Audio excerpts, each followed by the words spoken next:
Buenos días, hermanos y amigos que están viendo este directo. Este es el primer servicio virtual de la Iglesia Bautista Reformada, Baluarte de la Verdad. Sean todos bienvenidos. Vamos a empezar el estudio en esta mañana. Les recuerdo que como es la primera vez que se hace esto, seguramente experimentaremos algún tipo de inconveniente. Les agradezco sean pacientes y continuemos. Demos inicio al estudio, que es lo que se hace primeramente. Les recuerdo. Primero se hace un estudio que va de 9 a 10 de la mañana. Vamos a dar inicio entonces al estudio del libro de Génesis. Los invito a que nos coloquemos en actitud de oración para dar inicio al estudio en esta mañana. Señor Dios Todopoderoso, grande y maravilloso eres tú. Gracias te damos por tu infinita misericordia y tu infinito amor para con nosotros. Gracias, Señor, por este día de vida que tú nos has concedido. Gracias porque tú nos has escuchado, porque tu palabra ha sido sobre nosotros. Señor, porque a pesar de todas las cosas que están ocurriendo a nuestro alrededor, porque a pesar, Señor, de la enfermedad, de la plaga y de la muerte que deambula por las calles, tú has tenido misericordia de nosotros y nos has concedido otro día más de vida. Reconocemos, Dios del cielo, que somos pecadores, que hemos pecado contra ti, haciendo, Señor, lo que no te agrada, haciendo, Señor, las cosas que hacen las personas que no te conocen. Reconocemos nuestros pecados, Dios del cielo, porque con ellos te hemos ofendido. Y te pedimos, Padre bueno, que nos enseñes a serte fiel, que todo nuestro ser, que todo nuestro corazón sea para ti, que todo lo que somos, Padre, sea para darte gloria y para darte honra. Señor, guárdanos de toda iniquidad y de toda maldad. Enséñanos a hacer tu voluntad. Enséñanos a obedecerte y a darte gloria, Dios, porque si nos miramos a la luz de tu palabra, ciertamente podremos ver que hemos quebrantado tus mandamientos y tus estatutos. Ayúdanos, Dios del cielo, por favor, a obedecerte y a serte fiel de todo corazón. Que nuestra vida entera, Dios, sea para adorarte, para bendecirte, para exaltarte. Gracias, Señor, por tu infinita misericordia, por este regalo de la vida que tú nos has dado, Padre. Gracias, porque tú siempre nos escuchas, Señor, porque tu gracia es sobre nosotros, porque tú bendices a tu iglesia, Padre. Gracias, porque tú siempre estás con nosotros, oh Padre bueno. Te pedimos que en esta mañana seas tú dirigiéndonos, Señor, en este servicio virtual, para que así todo salga bien, Padre, no tengamos ningún tipo de inconveniente ni de percance.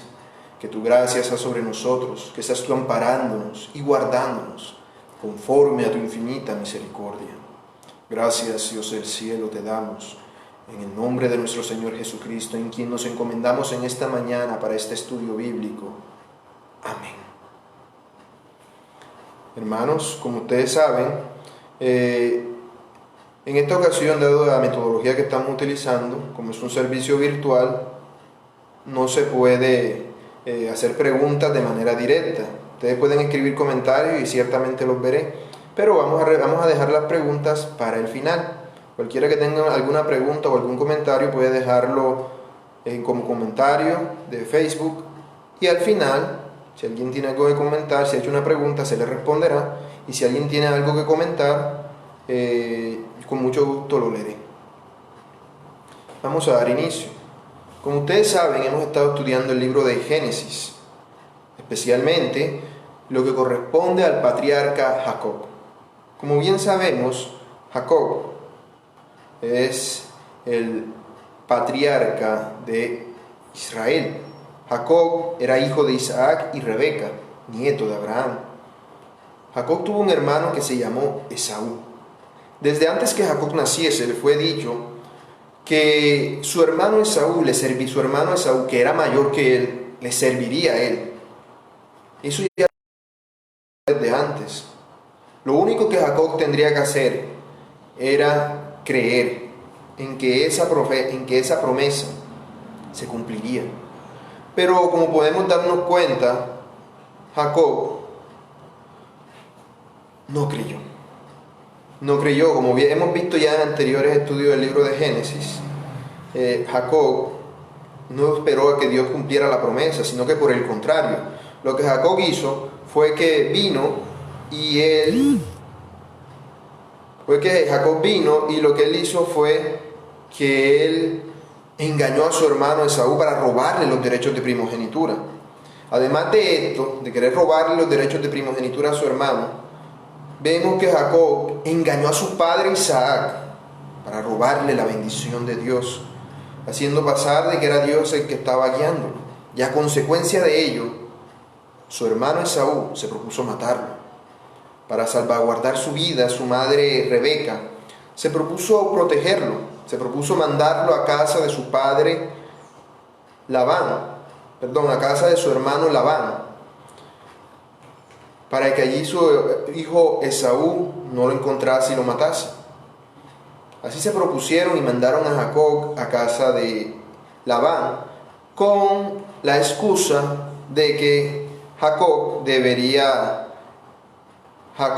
casarse con una de sus primas. Así que Jacob parte sin prácticamente nada hacia un lugar que no conoce por no obedecer a Dios. De haber obedecido a Dios, de haber confiado y esperado en Dios, eso no habría sido necesario. Pero vemos que Jacob no confió en Dios, y por eso ahora se encontraba en lo que se encontraba. Los problemas que él experimentó fueron causa de sus propios tropiezos. Jacob estuvo en zonas desiertas, atravesándose un lugar que no conocía, y terminó llegando a una ciudad llamada Luz. En esa ciudad, mientras él dormía en la noche, seguramente angustiado y preocupado por qué sería de él ahora, vemos que Jacob tiene un sueño. En ese sueño ve una escalera con ángeles que suben y bajan del cielo, y ve a Dios en lo alto. Viendo a Dios en lo alto, Dios le habla y le da la promesa de la bendición que a él le había sido dada desde antes. Jacob despierta, se levanta, se aterra porque se había dado cuenta de que... Y una vez habiendo visto cómo Dios aterra, viendo cómo Jacob se aterraba a causa de haber visto a Dios en sueños, él hace un altar a Dios. Pero en ese altar, si leemos el texto, los que no lo han leído se darán cuenta de que en ese altar lo que hace Jacob es que él hace un voto a Dios, pero ese voto Dios no se lo había mandado a que lo hiciera. En ese voto él le promete a Dios hacer lo mismo que Dios le había prometido a él darle en la visión que había tenido. Le había dicho: yo te guardaré, yo te ayudaré mientras esté allá y te traeré de regreso otra vez a tu casa. Pero vemos que Jacob no lo hizo. No confiaba en las promesas de Dios, y por eso cuando Jacob despierta hace un voto diciéndole a Dios: si tú me llevas, me guardas y cuando esté allá me ayudas y me traes de regreso otra vez a casa de mi padre, entonces tú serás mi Dios, y de todo lo que me dieres el diezmo apartaré para ti, dice Jacob. Pero Jacob estaba prometiéndole a Dios lo mismo que Dios le había prometido a él. Es decir, Jacob no confiaba en lo que Dios le había dicho y había tratado de comprar el favor de Dios con lo que estaba haciendo. Después de esto vemos que Jacob parte rumbo a la tierra de su tío Labán, y al llegar allí se encuentra preciso con la persona que fue a buscar, su prima Raquel. Una vez se encuentra con ella, va a quedarse con su tío. La Biblia nos dice que se quedó con él durante un mes, tiempo en el cual Jacob estuvo trabajando en casa de su tío Labán, para luego vemos que luego de esto Jacob, de haber estado trabajando en casa de su tío Labán, lo que él hace es que él le propone a su tío que le dé a su hija Raquel como esposa, y le ofrece 7 años de trabajo a su servicio para que él pueda casarse con ella, lo cual era más que suficiente, porque como dijimos en ese estudio, bastaban 3 años, 5 ya era suficiente, pero él ofreció 7 para cerciorarse de que nadie más se la adelantara, porque tenía miedo de que Dios no cumpliese su promesa. Vemos que pasan esos 7 años, y cuando llega el día de la boda, Jacob no se casa con Raquel, se casa con su hermana Lea, porque lo engañan, porque no le habían dicho que la hija mayor tenía que casarse primero. Luego le prometen que él puede casarse también con Raquel, pero si trabaja otros 7 años. Entonces apenas termina el matrimonio con Lea, también se casa con Raquel, y tiene que trabajar 7 años más, o sea 14 años, para poder ser el esposo de ambas. Una vez después de esto, vemos que Jacob vemos que Jacob viene y se le da la oportunidad de regresar a su casa, a la casa de su padre, porque ya había hecho lo que iba a hacer, ya se había casado con su prima, pero decide no hacerlo, porque su tío le ofrece algo mejor, le dice: pídeme lo que quieras. ¿Y qué dice él? Bueno, yo aprovecharé esta oportunidad y le pediré a mi tío algo para tener un sustento económico para mi familia, porque él no creía que Dios, que le había dado a las esposas y lo había ayudado en todo ese momento, también pudiera proveerlo económicamente. Así que le pide a su tío lo peor del ganado, las ovejas que tenían manchas, que tenían rayas, que estaban abigarradas. Y vemos que después de esto, Jacob pide esas ovejas a su tío, y su tío le dice: sí, yo acepto. Pero su tío a escondidas se lleva todas esas ovejas y luego viene y deja allí solamente las ovejas buenas. Pero resulta que todas las ovejas que nacían de las ovejas buenas eran manchadas, rayadas y abigarradas, precisamente como a Jacob le convenía. Jacob buscó la manera de hacer que las ovejas se reprodujesen, buscó la manera de hacer que todas las ovejas se reprodujesen, y todas las ovejas que nacían eran como a él le convenían. Y nos dice la Biblia que gracias a esto Jacob se enriqueció muchísimo, tanto así que aún los hijos de Labán pensaban que Jacob les iba a quitar la herencia. Así que ya empezaron a mirarlo con malos ojos, y también Labán mismo. Entonces el Señor le habla en sueños a Jacob y le dice que es tiempo de que regrese a la casa de su padre. Pero Jacob, en vez de confiar en Dios y hablar con Labán, porque necesitaba el permiso de él para poder irse, ¿qué hace? Él no confía en Dios, sino que lo que hace es que dice: bueno, a mí me da miedo que Labán no me va a dejar ir. ¿Qué es lo que vamos a hacer? Fácil, nos vamos a escapar. Y convence a sus esposas de escaparse. Claro, no sin que antes su esposa Raquel se robe los ídolos de su padre Labán, porque estos eran un símbolo de herencia. Gracias a ellos, Jacob podría tener la herencia de Labán, y con ello también los hijos de Jacob. Así que vemos cómo Jacob tiene la idea de escapar y lo hace, escapa. Cuando ya vemos que han pasado 3 días de viaje, es que Labán se entera de que Jacob ha escapado, pues Jacob se fue cuando Labán no estaba en casa. Labán va en su persecución, lo encuentra con muchos testigos y le exige a Jacob que qué es lo que está haciendo, porque se llevó a sus hijas sin decir nada. Básicamente se secuestró a las hijas de él y a los nietos, los hijos de Jacob. Así que vemos que lo que hace Jacob es que él viene y él viene y expone su caso frente a todos los testigos, diciendo que Labán fue el que lo trató injustamente. Dios no permite que descubran los ídolos que se robó Raquel, aunque Jacob había dicho que debía morir el que los tuviera. Y en este pasaje de hoy veremos que eso es lo que pasa. Dios sí cumplió eso, sino que no en ese momento, porque era necesario que esto pasara así para que Jacob no tuviese inconveniente. Labán y Jacob hacen las paces, hacen una señal, un símbolo de que ninguno de los dos atacarían entre sí. Jacob prosigue su camino. Debía regresar a casa de su padre, pero allí llegaba el momento que más la aterraba, el momento de reencontrarse con su hermano Esaú, a quien había engañado y a quien le había robado la primogenitura y la bendición de Dios. Sabía que delante de Dios él era el culpable y Esaú era inocente, y eso le aterraba mucho, pues sabía que Dios no le iba a ayudar, o esa era su concepción. Pero ¿qué vemos que sucede? Nos dice la Escritura que Jacob vio un campamento de ángeles alrededor de él.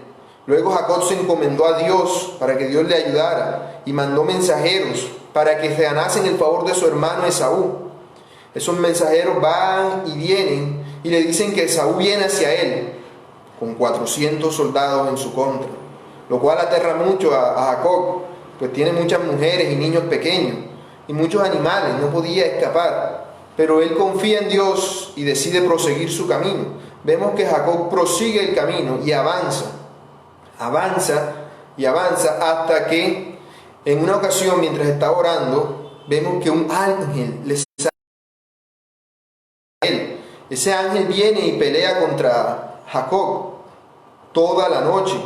Básicamente Jacob luchó con el ángel toda la noche porque quería la bendición del ángel, pero vemos que no recibió la bendición que él quería, no la recibió, sino hasta cuando estaba amaneciendo, que el ángel le dice: es tiempo de que me vaya. Jacob interviene el ángel interviene y le dice a Jacob: suéltame porque va a amanecer.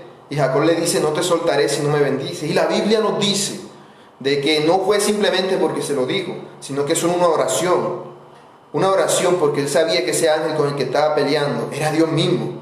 Y el ángel le demostró eso, pues simplemente le tocó con su bastón en una parte de su cuerpo, de su muslo, y sus huesos se descoyuntaron. Es como si le hubiese dicho: si yo hubiese querido, te hubiese matado desde el principio, mas por mi misericordia te he permitido que me hagas guerra y que pelees conmigo toda la noche. Entonces vemos que el Señor bendice a Jacob, pero no lo bendice simple y llanamente por su insistidera. No lo bendice por su terquedad, sino por su oración. A causa de su oración ferviente, Él le dice: ya no te llamarás más Jacob, que significa engañador, sino que te llamarás Israel, que significa el que pelea con Dios y los hombres y que vence. Así vemos cómo Jacob continúa su viaje después de haber tenido este encuentro con el ángel. Se encuentra con su hermano, se pone él de primero, se arrodilla y pone su cabeza a su hermano para que lo mate. Pero no pasa eso, por el contrario, lo que recibe de su hermano es un abrazo afectuoso. Su hermano Esaú no quería matarlo, sino que lo que quería era poder reencontrarse con él. Los 400 soldados que venían con él no venían para matar a Jacob, venían para escoltarlo, a él y a toda su familia. Vemos que después de esto, Esaú le dice a Jacob que lo acompañe y que vayan los dos juntos a la tierra de Esaú. Pero Jacob le dice: no, lo que pasa es que yo tengo mujeres y niños pequeños y muchos animales, y te atrasaríamos, vete tú primero. Y entonces a Esaú, preocupado por su hermano, le dice: bueno, pero quédate entonces con estos soldados para que te escolten. Y dice: no, si he hallado misericordia en tus ojos, que se vayan ellos, déjanos a nosotros solos y nosotros te alcanzamos allá. Porque Jacob no confiaba en Dios y tenía miedo de que su hermano le fuese a traicionar y le fuese a atacar. Así que le miente y no va al lugar que se supone que tenía que ir, a Seir, sino que va a Sucot, que establece una ciudad allí. Después se va a las puertas de Siquem, donde compra un terreno. En ese terreno Jacob se queda viviendo durante un tiempo. Vemos que por andar allí, un lugar al que Dios no le mandó que fuera, porque él debía volver a Betel, el lugar en el que Dios se le había aparecido con la escalera de los ángeles que subían y bajaban de ella. ¿Qué hace Jacob? Jacob viene, llega a Siquem y se queda viviendo allí. Y por andar allí nos dicen de que su hija es mancillada sexualmente. Y cuando Jacob debía haber hecho algo, no lo hizo. Se quedó callado y dejó que sus hijos, quienes ya eran mayores, tomaran decisiones al respecto. Y le prometieron a la gente de aquel pueblo que los ayudarían, que ellos aceptarían eso, sí, que se casara, porque el príncipe, el violador de la muchacha, quería casarse con ella. Entonces nosotros aceptamos eso y seremos un solo pueblo, como ustedes quieren, y tendremos comercio y todo entre nosotros, si ustedes se circuncidan como somos nosotros, que ellos se circuncidaban. Entonces vemos que Jacob, después de esto, tampoco hizo nada. Luego se nos dice que el príncipe de aquella tierra, Siquem, que era el que había mancillado a la hija de Jacob, convenció al pueblo entero de que se circuncidara para que él pudiera casarse con Dina, la hija de Jacob. Entonces vemos cómo Jacob no hizo nada al respecto. El pueblo se convenció y se circuncidaron, y cuando llevaban 3 días de circuncidado, cuando el dolor de eso era más grave, 2 de los hijos de Jacob, el segundo y el tercero en edad, fueron y atacaron la ciudad y mataron a todos los hombres que en ella habitaban, pues todo esto a causa de la circuncisión. Mataron al príncipe y a todos, se llevaron a su hermana, se llevaron a todas las mujeres que había en el pueblo y se robaron todo. Jacob, visto esto, no se preocupó por lo que sus hijos habían hecho tanto, como la preocupación que le dio por lo que le pasaría ahora a él, por lo que había hecho. Pues ahora decía: ahora todas las ciudades de por aquí van a ser nuestros enemigos y nos van a matar. Entonces Jacob se preocupa mucho. Y vemos que Dios le habla a Jacob y le dice de que es tiempo de que él vaya a Betel, donde se supone que tenía que haber ido desde un principio, a regresar a Betel con toda su familia. Pero Jacob sabía que él estaba mal delante de Dios, que toda su familia estaba mal delante de Dios. Así que los manda, como dice el libro de Génesis, capítulo 35, a que se deshagan de todos sus ídolos, de toda su idolatría. de manera que ellos se deshagan de toda su idolatría por completo, acabando así la idolatría en su familia, lavándose y purificándose, porque habrían de acercarse a Dios, y partieron rumbo a Betel. Una vez llegaron a Betel, se nos dice que murió Débora. Débora era la cuidadora de Rebeca, la madre de Jacob. Seguramente el único recuerdo que Jacob tenía de su madre, quien seguramente para este tiempo ya había muerto. Preciso cuando Jacob se acercó a Dios, perdió a una persona muy preciada para él, pero esto era a causa del propósito de Dios, pues significaba un cambio en su vida. Y ahora sí, todo eso que he dicho hasta ahora era la introducción. En un repaso, vamos a dar inicio al estudio en el día de hoy. Los invito a que busquen sus Biblias en el libro del Génesis. Vamos a continuar con el estudio, Génesis capítulo 35, y vamos a leer los versículos del 9 al 15. Génesis 35, del 9 al 15. Dice así la palabra del Señor. Apareció otra vez Dios a Jacob, cuando había vuelto de Padán Aram, y le bendijo. Y le dijo Dios: tu nombre es Jacob. No se llamará más tu nombre Jacob, sino Israel será tu nombre. Y llamó su nombre Israel. También le dijo Dios: yo soy el Dios omnipotente, crece y multiplícate. Una nación y conjunto de naciones procederán de ti, y reyes saldrán de tus lomos. Y reyes saldrán de tus lomos. La tierra que he dado a Abraham y a Isaac la daré a ti y a tu descendencia. Después de ti daré la tierra. Y se fue de él Dios del lugar en donde había hablado con él. Y Jacob erigió una señal en el lugar donde había hablado con él, una señal de piedra, y derramó sobre ella libación, y echó sobre ella aceite. Y llamó Jacob el nombre de aquel lugar donde Dios había hablado con él, Betel. Bien, en esta sección vemos que se nos habla de que Dios había aparecido una vez más a Jacob en Padán Aram, la tierra en la cual él se encontraba. Es interesante notar que esta bendición Dios no la da, Dios no se aparece a Jacob hasta después de que ha muerto Débora, un ser muy preciado para él. No es sino hasta después de la muerte de Débora que Dios se aparece a Jacob. Y Dios le animó y le bendijo y le habló acerca del futuro. Le dijo: es tiempo de levantarse y de seguir adelante, porque aquí todo esto que yo te voy a dar. Entonces vemos ciertamente cómo Dios es sabio. Él sabe en qué momento permitir la tristeza en nuestra vida, porque esa tristeza, cuando es de Dios, también viene acompañada de una alegría, de algo bueno. La mayor bendición que una persona puede experimentar es la que experimentó Jacob en este momento, que Dios se le manifestó a su vida. Eso fue lo que Jacob experimentó. Las palabras que aparecen en el versículo 9, apareció otra vez Dios a Jacob, encierran un privilegio inmenso. El Dios eterno se manifiesta ante un ser de carne y hueso. Eso es algo que, si comprendemos lo que es Dios, nos daremos cuenta de lo increíble que es que un ser tan poderoso como Él se manifieste a seres tan insignificantes como nosotros. Dios es el sustento de todos aquellos que confían en Él. Dios apareció a Jacob y renovó el pacto que ya antes le había dicho, porque esto que Dios le dice a Jacob en esta ocasión es lo mismo que ya antes había dicho. Él está renovando el pacto.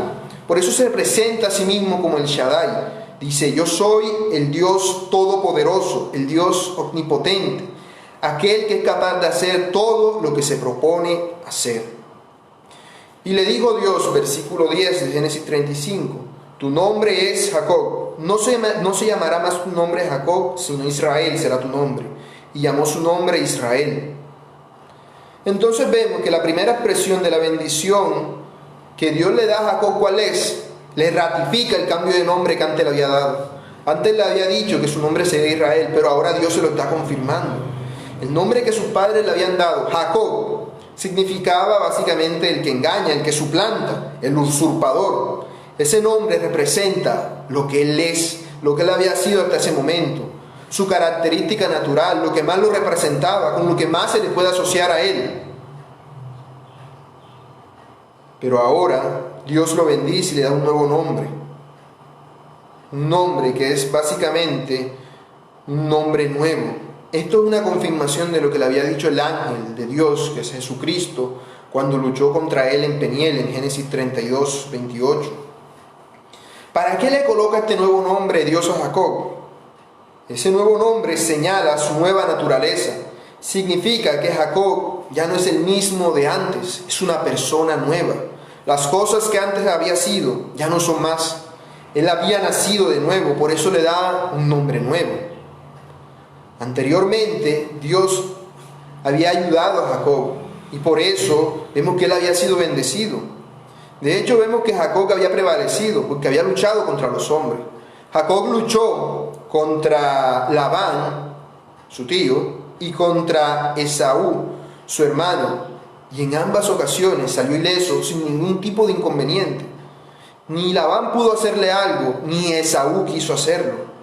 Ahora Jacob ha prevalecido en su lucha contra Dios, porque se ha mantenido fiel a él. Cuando Dios le llamó, se arrepintió de todo lo que malo que él había hecho y que había permitido. Y por eso Dios le da un nuevo nombre, un nombre que es santo y es sublime. Leamos un momento Apocalipsis 2:17 y veamos de qué manera se relaciona esto con todos aquellos que en la actualidad creen en Dios. Apocalipsis capítulo 2, versículo 17. Dice así: el que tiene oído, oiga, dice a las iglesias. Al que venciere daré a comer del maná escondido, y le daré una piedrecita blanca, y en la piedrecita escrito un nombre nuevo, el cual ninguno conoce sino aquel que lo recibe. La promesa de Dios para todos aquellos que creen en Él es esta: Él promete un nombre nuevo, que significa una nueva persona, un nuevo ser. Dice el versículo 11 de Génesis 35: también le dijo Dios: yo soy el Dios omnipotente, crece y multiplícate. Una nación y conjunto de naciones procederán de ti, y reyes saldrán de tus lomos. Entonces vemos que la bendición, cuando Jacob huyó de la casa de su padre por causa de la venganza o del deseo de venganza de su hermano Esaú, se manifestó ahora en la gracia de Dios al bendecirlo. En esa visión que Dios tuvo en Betel cuando huía de su hermano, que vio las escaleras con los ángeles que subían y bajaban, Dios le dio grandes promesas. Ahora Dios ha vuelto una vez más a darle a Jacob esas mismas promesas, pero especificándole muchos más detalles a esas promesas, para incentivarlo a él a que confiara más en Dios. La nación a la cual Dios se refiere, que de él tendrá una nación, se refiere obviamente a la nación que lleva su mismo nombre, que aún hoy sigue llevando su mismo nombre, la nación de Israel. Esa nación se desarrolló en Egipto, fue liberada durante el Éxodo y fue conformada bajo el liderazgo de Moisés e implantada en la tierra prometida por la guía de Josué, como nos dicen las Escrituras. El versículo 12 nos dice: la tierra que he dado a Abraham y a Isaac la daré a ti y a tu descendencia después de ti, la daré la tierra. En primera instancia, esa promesa tiene referencia no solamente al pueblo de Israel, porque no se habla solamente de una nación, sino de un conjunto de naciones. ¿Qué son este conjunto de naciones? Bueno, si vemos la historia del pueblo de Israel en las Escrituras, nos daremos cuenta de que después de que Salomón, rey de Israel, murió, el reino se partió en dos. Un reino al norte que se llamaba Israel y un reino al sur que se llamaba Judá. De manera que no era una nación, eran dos. Pero además de eso, luego de que los israelitas fueran llevados cautivos por los babilonios, mucho tiempo después, muchas personas que fueron llevadas cautivas, algunas no fueron llevadas cautivas, fueron revueltas con otros pueblos y fueron mezcladas. A estos se les llamó samaritanos. Los samaritanos, los israelitas y los judíos eran descendientes de Israel, de Jacob. Por eso se nos habla de que la palabra de Dios, las palabras que Dios dice aquí, por primera vez, Desde sus promesas en la circuncisión a Abraham sirvieron como un recordatorio de que de su descendencia no solamente saldría un pueblo, sino también reyes. Habría un linaje divino. Jacob fue el padre de la dinastía de reyes. El primer rey de Israel fue Saúl, luego David, y diversas dinastías surgieron cuando el reino se dividió también. Y de todas esas dinastías vemos que vendría también Jesús, quien se nos presenta como el descendiente de David. Entonces vemos que a Jacob se le prometen dos cosas: que él será el padre de una gran nación y el dueño de una buena tierra. Estas dos promesas tenían un significado espiritual del cual Jacob tenía ciertas nociones, aunque no tan claras y definidas como la tenemos nosotros ahora, gracias al Nuevo Testamento que aparece en la Biblia. Pues como ya dije, Cristo es la simiente prometida a Jacob y el cielo es la verdadera tierra prometida.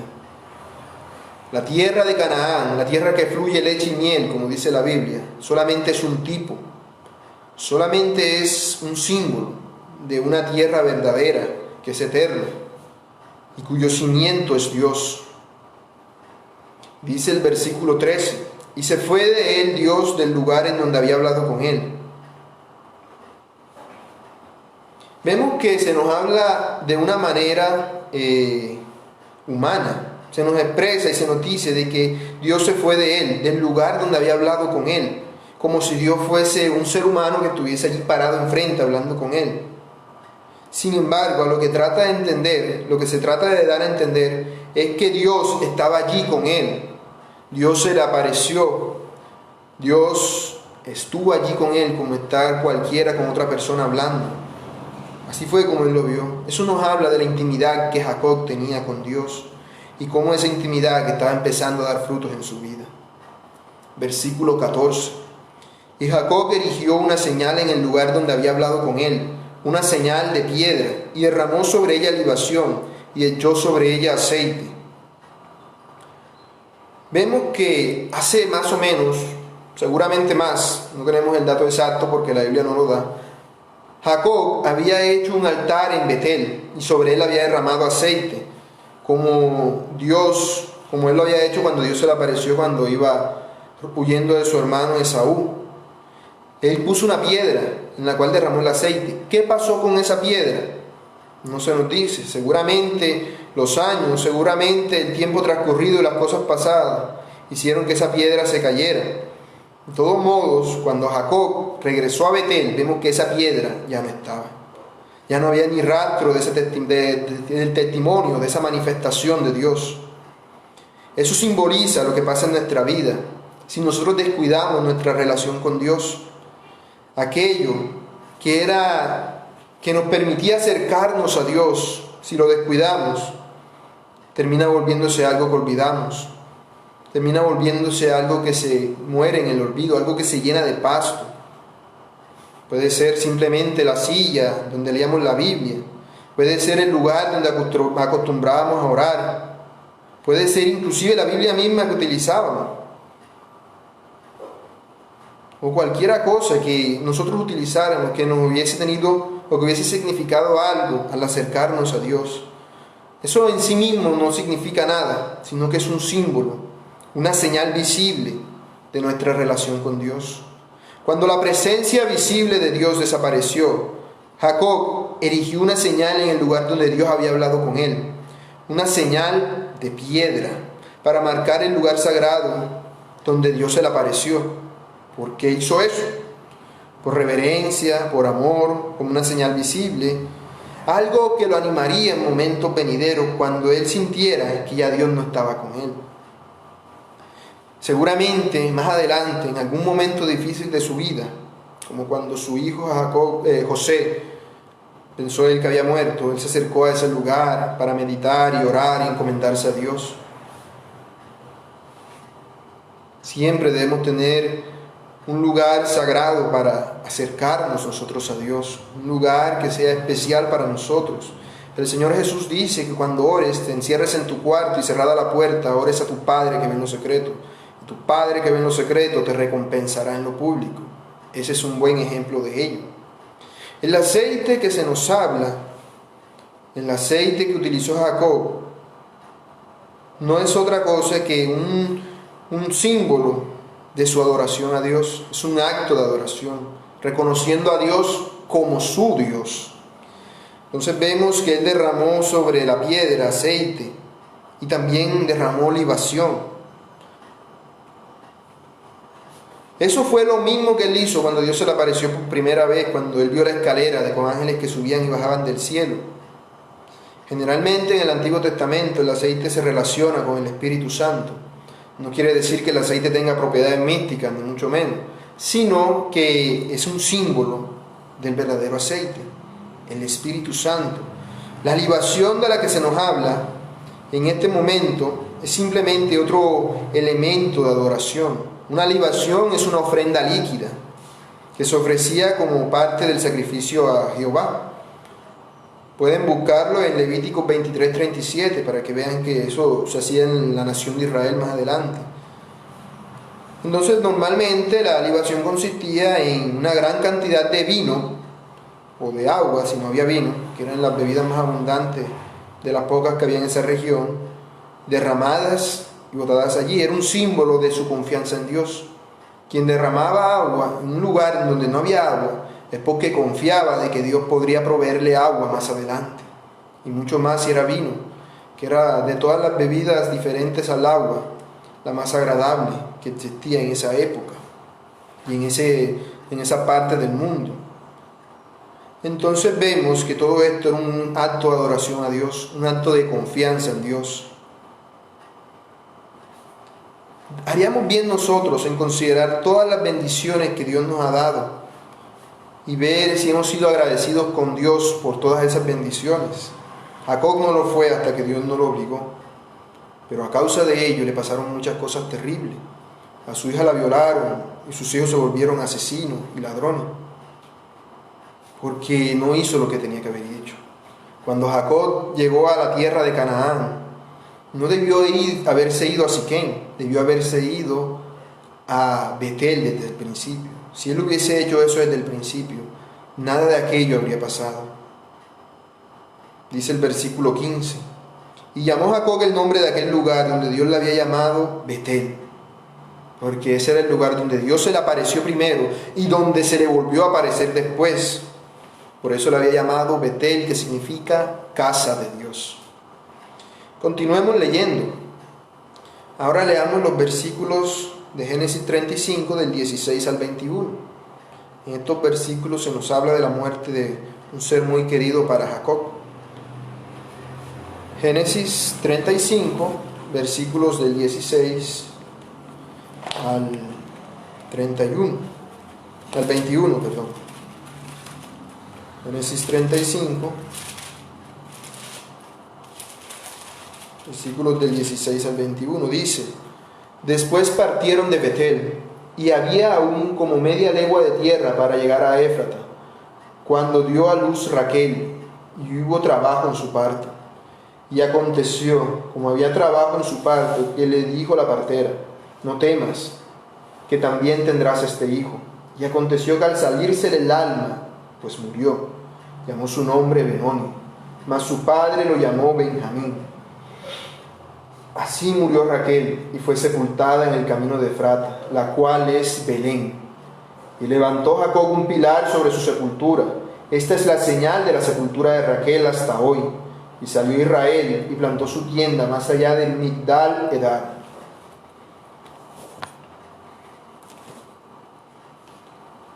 Vemos que después de muchos años en Siquén, Dios le había ordenado a Jacob que partiera, ¿cierto? Fue a Betel y se quedara allí, porque la idea era no solamente que llegara, hiciera el altar y se fuera, sino que Jacob debería quedarse allí viviendo en Betel. Eso fue lo que se le había dicho. Lo dice el versículo 1 de este mismo capítulo, Génesis 35.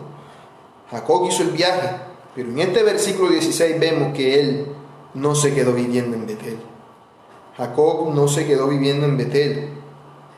Él partió de Betel y se fue hacia la región de Efrata. ¿Por qué lo hizo? No se nos dice por qué lo hizo. No se nos dice por qué Jacob partió de Betel para irse a Efrata. Hay quienes dicen que Jacob quería llegar a casa de su padre en Mamre, Sin embargo, en el versículo 22 leemos que Jacob moraba en aquella tierra, en Migdal Edar.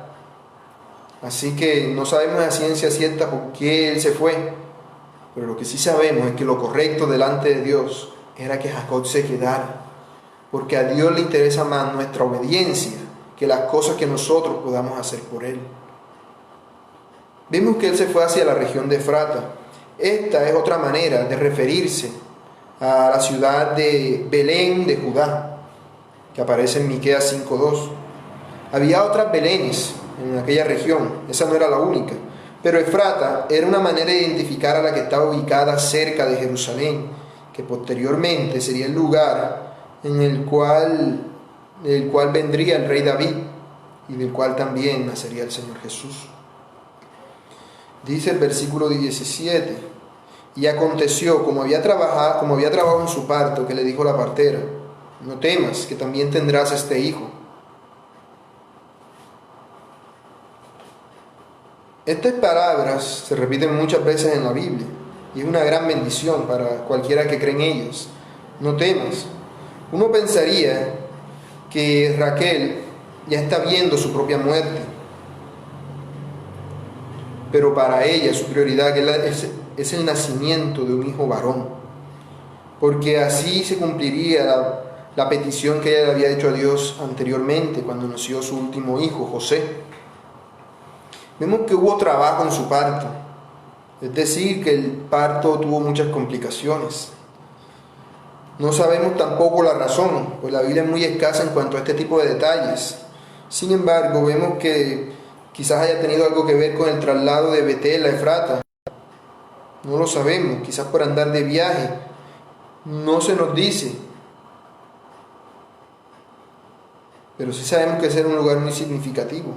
Cuando Jacob llegó a la tierra de Padán Aram por primera vez, cuando él huía de su hermano Esaú, después de que Dios se le haya aparecido en una visión con las escaleras con ángeles que subían y bajaban del cielo, vemos que la primera persona con la cual él se encontró de su familia fue Raquel. Raquel era la persona más importante para Jacob, era su esposa, por la cual él trabajó primero 7 y luego otros 7, o sea 14 años para poder casarse con ella. Y eso se ve en gran manera en todo lo que él ha hecho por Raquel. Cuando Jacob se encontró con su hermano Esaú y pensaba que lo iban a matar, él puso a toda su familia en prioridad, poniéndolo primero a los menos importantes, los animales, los trabajadores, los hijos que eran hijos de concubinas, los hijos de Lea, y por último puso a Raquel y al hijo de Raquel, José, el que ya era el hijo que ella tenía. Bueno, ahora esa persona que era tan importante para él, le había llegado el momento. En Génesis 29:9 se nos había dicho de que Raquel era pastora, es decir, pastora de ovejas, pastora de animales. Ella cuidaba el rebaño de su padre. Por lo tanto, para ese entonces, si tenía edad para hacer eso, mínimo debía tener unos 15 años de edad, que era la edad que se permitía en aquella cultura. Jacob vivió 20 años en Padán Aram sirviendo a su tío Labán.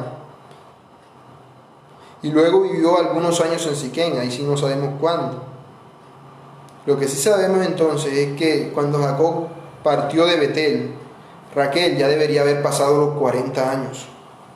Eso indica que también sus problemas de parto han tenido algo que ver con la edad que ella tenía.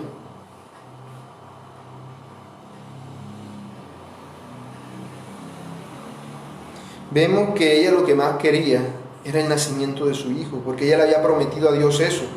Cuando ella estaba dando a luz, y su hermana Lea también, hizo una competencia con su hermana Lea, porque ella no daba hijos, y buscó la manera de tener hijos propios de Jacob.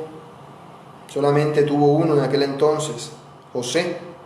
Ahora Raquel se encontraba al borde de su muerte y en lo que pensaba era en tener otro hijo, porque así pondría su canto de victoria sobre su hermana, como que ella es más aún que su hermana y como que ella es la elegida, la favorita de su esposo Jacob. Y dice el versículo 18: y aconteció que al salírsele el alma, pues murió, llamó su nombre Benoni, mas su padre lo llamó Benjamín.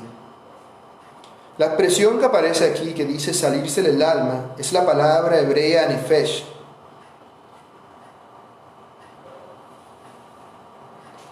Ahora, hay que tener cuidado de no mezclar esto con algunas costumbres griegas. No. El Antiguo Testamento no nos dice simplemente que tenemos un alma que habita en un cuerpo, sino que nos dice de que literalmente somos almas. Eso lo dicen, si vemos Génesis 2:7, de que el hombre es un alma viviente. Vemos que aquí, cuando se nos dice que se le salió el alma, es decir, murió, su cuerpo y su espíritu se separaron. La palabra muerte en la Biblia, en su significado original, se refiere a la separación. En este caso, la separación del cuerpo con el alma. Por eso se nos dice de que ella murió. Se nos habla del nacimiento del hijo de Raquel. Una partera que estaba animándola le dijo que no tuviera miedo, ¿cierto? Que ella tendría ese hijo. Y aunque sí es verdad, ella tuvo ese hijo le costó la vida a ella. Y debido a eso, debido al dolor que ese hijo le había causado, ella llamó Benoni, que significa hijo de mi tristeza o hijo de mi dolor. Años atrás, cuando nació José, como ya había dicho antes, Raquel expresó su confianza de que ella tendría otro hijo. Dios cumplió su deseo, pero no como ella quería. Tuvo el deseo de su corazón, pero no vivió para disfrutar de ese hijo. No vivió para disfrutar de ese hijo. Seguramente porque ella, recordemos que cuando Jacob se encontró con Labán después de haber huido, Jacob dijo a Labán: si alguno ha robado tus ídolos, que muera. Jacob no sabía que su esposa Raquel los había robado. En aquel entonces Raquel no murió, ella escondió los ídolos, Labán no lo encontró. Dios permitió eso para que Jacob pudiera separarse de Labán, pero ciertamente Raquel debería morir por lo que había hecho. Así que vemos cómo Dios, aún en esto, se mantenía fiel a lo que él había dicho. Ella le puso a su hijo el nombre de Benoni, a causa del gran dolor que le había puesto, pero el padre le cambió el nombre a Benjamín, que significa hijo de mi mano derecha. Esto señala, o esto nos indica, que para Jacob, ese hijo era alguien muy importante. Era el último recuerdo que él tendría de esa esposa amada. Por eso le puso ese nombre, el nombre de Benjamín. Dice el comentarista Matthew Henry lo siguiente al respecto: sus labios moribundos llamaron Benoni a su hijo recién nacido, hijo de mi dolor, y muchos hijos resultan ser una carga insoportable para la que lo tuvo. Los hijos son un dolor bastante grande para sus madres. Por tanto, cuando crezcan, debieran estudiar para hacer el gozo de ellas y, de ser posible, hacer algunas enmiendas. Pero Jacob, debido a que no quería revivir el recuerdo penoso de la muerte de la madre, cada vez que llamara a su hijo, le cambió el nombre por Benjamín, el hijo de mi derecha. Es decir, que es muy querido para mí, el apoyo en mi vejez, el cayado de mi mano derecha. Dice el versículo 19: así murió Raquel y fue sepultada en el camino de Efrata, la cual es Belén. Se nos habla entonces de que murió Raquel.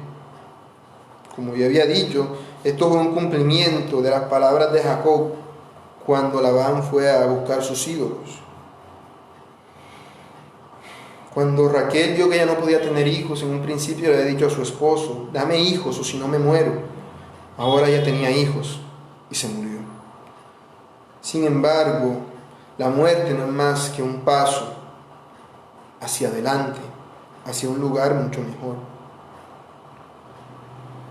En el momento de su muerte, para los creyentes obviamente, en el momento de su muerte, la muerte de Raquel tuvo lugar, al parecer, poco después de aquella visión que Dios le había mostrado a Jacob, en la cual Dios había ratificado sus promesas de bendecir a Jacob. Como ya habíamos dicho antes, primero murió Débora, Dios le dio la bendición, y luego murió Raquel. Dios, anticipándose al dolor que Jacob habría de sentir, le dio las promesas para mantenerlo fuerte. La vida de Benjamín le costó la vida a Raquel. El dolor del parto es producto del pecado. Pues la Biblia dice que cuando la mujer comió del fruto prohibido, Dios le dijo que con dolor pariría a sus hijos. Y eso era lo que había pasado. Efrata es el nombre más antiguo para la ciudad de Belén, cerca de donde nació David y también Cristo. El significado de las lágrimas de Raquel sería muy importante, porque prefiguraría el sufrimiento del exilio del reino del sur, el cual sería llevado a Babilonia, lo cual incluiría a la tribu de Benjamín, ese hijo por el cual Raquel había dado su vida. Pero también, si leemos Mateo 2:16 al 17, se nos habla de cuando el Señor Jesús iba a nacer, el rey Herodes mandó matar a todos los niños de aquella región. Y se nos dice en la Biblia de que el dolor de esa madre era el dolor de Raquel, que lloraría por sus hijos, porque aún eso era algo simbólico de lo que acontecería después. Solamente cuando nosotros podemos aprender que es Dios el que sabe lo que es mejor para nosotros, es que nosotros sinceramente y de corazón podremos decirle a Dios: haz conmigo lo que te plazca, en ti confío. Solo en esto está nuestra seguridad y nuestro consuelo, en no conocer otra voluntad sino la suya. Y levantó Jacob un pilar sobre su sepultura. Esta es la señal de la sepultura de Raquel hasta el día de hoy. Entonces Jacob tuvo el triste dolor de enterrar a su esposa en ese sitio. No tuvo tiempo ni la oportunidad para enterrar a Raquel en la tumba de sus ancestros, pues antes, cuando su abuelo y la esposa de su abuelo murieron, ambos fueron sepultados en una región que su abuelo Abraham había comprado. Cuando su padre Isaac y su madre Rebeca murieron, fueron sepultados en ese mismo lugar. Pero Raquel, la esposa amada de Jacob, no fue sepultada en ese lugar. Fue sepultada en Belén. Fue sepultada en Belén, lejos de todos ellos. Y Moisés, que es el autor humano del libro del Génesis, nos dice de que ella fue sepultada en el camino de Efrata. En memoria de su esposa, Jacob erigió un pilar sobre su sepultura. Ese pilar quedó como señal del sitio hasta el día en que Moisés redactó el libro del Génesis, que sería aproximadamente en el año 1400 a.C., es decir, más o menos más bien de 400 años después de la muerte de Raquel.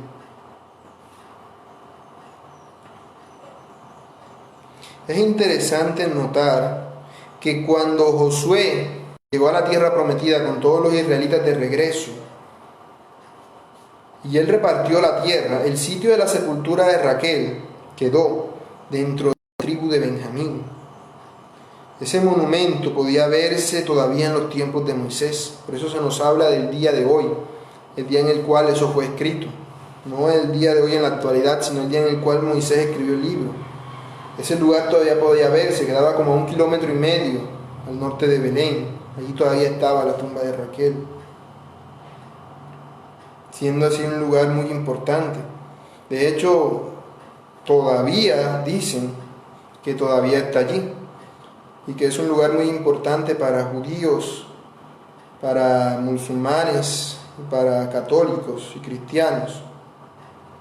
Dice el versículo 21: y salió Israel y plantó su tienda más allá de Migdal Edar.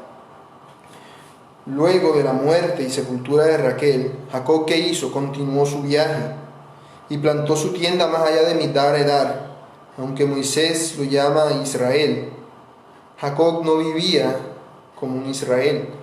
Israel significa el que vence con Dios y vence, pero también significa el príncipe de Dios. Pero no se nos habla que Jacob viviera de esa manera. Él vivía de una manera muy sencilla y modesta, aunque era un hombre inmensamente rico, pues tenía todo tipo de ganados y animales en su posesión. Vivía en carpas, en tiendas, sin adquirir un terreno, sin una casa, sin nada de eso, porque como se nos dice en Hebreos, él esperaba la ciudad celestial. Él esperaba una casa que Dios le daría en el cielo. Esa ciudad, según el libro de Apocalipsis, es llamada en la Biblia como la Nueva Jerusalén. Allí, esa ciudad llevaría el nombre de los hijos de Jacob para siempre, porque esa ciudad sería la ciudad del pueblo de los creyentes, el cielo prometido para todos aquellos que han creído en él. Si alguno tiene alguna pregunta de este estudio que hemos hecho del libro de Génesis, puede hacerla en los comentarios y con mucho gusto se le responderá. Si tiene algún comentario o algo que decir, también. Mientras tanto, proseguiremos a orar para dar por terminado este estudio. Dios del cielo, gracias te damos por tu infinita misericordia y tu gran amor, los cuales tú nos has dado.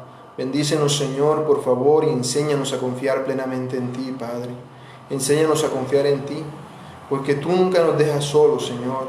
Cuando Jacob perdió personas muy preciadas para él, tú lo bendeciste, tu bendición fue sobre él, y tú lo animaste a continuar y a proseguir en pos de ti.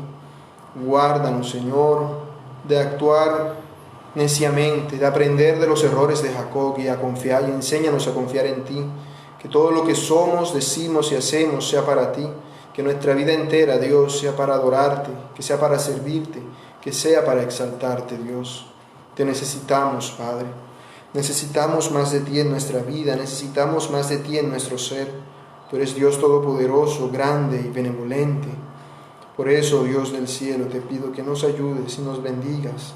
A todos los que estamos en este momento viendo esta transmisión en línea de la Iglesia Bautista Reformada, Baluarte de la Verdad, que seas tú ayudándonos y protegiéndonos conforme a tu gracia, que nos enseñes a ser más como tú y que nos guardes de todo lo malo, Dios. Gracias, Padre bueno, por tu infinita misericordia y por tu infinito amor que tú nos has dado. Gracias, Señor. Señor, en tus manos estamos y a ti nos encomendamos para que obres en nosotros conforme a tu voluntad, porque tú eres Dios justo, fiel y bueno. En el nombre del Señor Jesús te damos gracias. Amén. Bien, así finaliza este estudio en esta mañana. Proseguiremos a las 10:40 de la mañana con el servicio como tal. Quedan todos cordialmente invitados. El Señor les bendiga.